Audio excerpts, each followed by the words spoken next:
Boardroom lights, decisions rise. What we saw, what we denied. Data speaks beyond the noise. Truth emerges in the void. Voices aligned and silence stays. Moments that define the ways. Judgment tested, lines are crossed. The cost of waiting, The cost of lost. Broadcast where leaders see beyond the obvious reality. from insight to action fast. This is the power of Broadcast.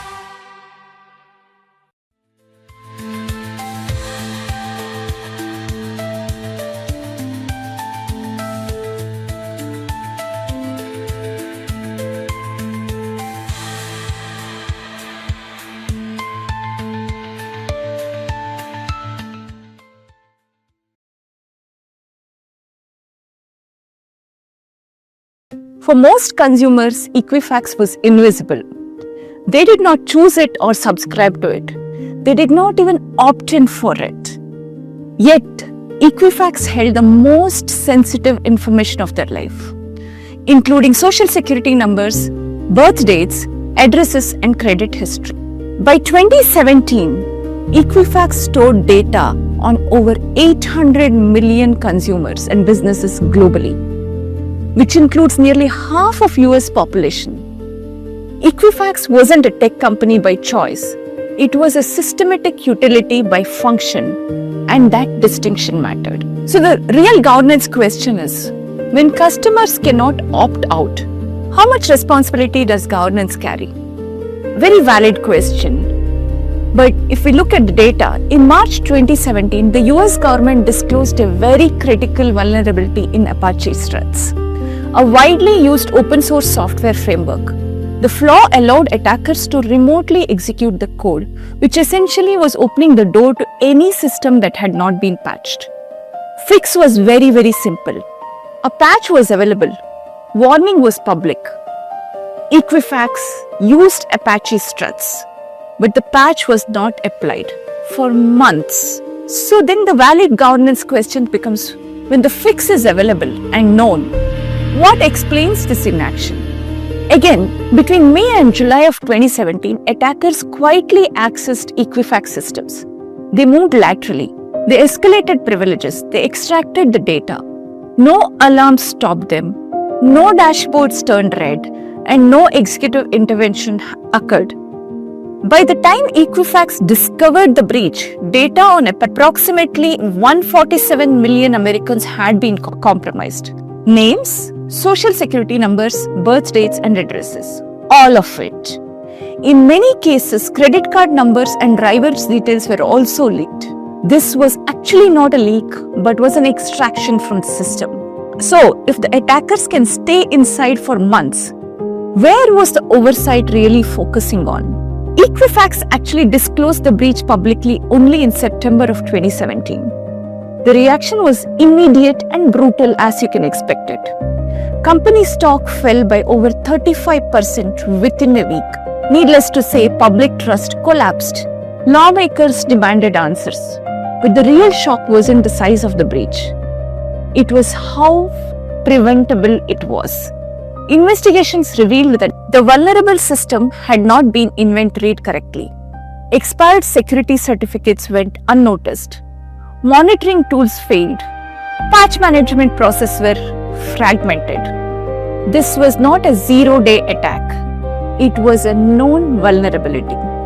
So for boards, if cybersecurity is treated as an IT hygiene, who owns enterprise risk? As you can imagine, scrutiny intensified. And during the process, another issue emerged. Senior executives sold Equifax stock after the breach was discovered internally, but before it was disclosed publicly. While investigations later concluded there was no proven insider trading intent, the optics was devastating. Leadership credibility evaporated. The governance question here is, when trust is already broken, can governance afford even the appearance of self-interest? Congressional hearings followed. Executives testified that cybersecurity was priority, that controls existed, that processes were in place. Yet, evidence showed security teams lacked authority, visibility, and even escalation power. Cyber risk had been delegated downwards without being elevated upwards. A reflection for every organization to make. Does your board treat cyber risk as a technical issue or a fiduciary one?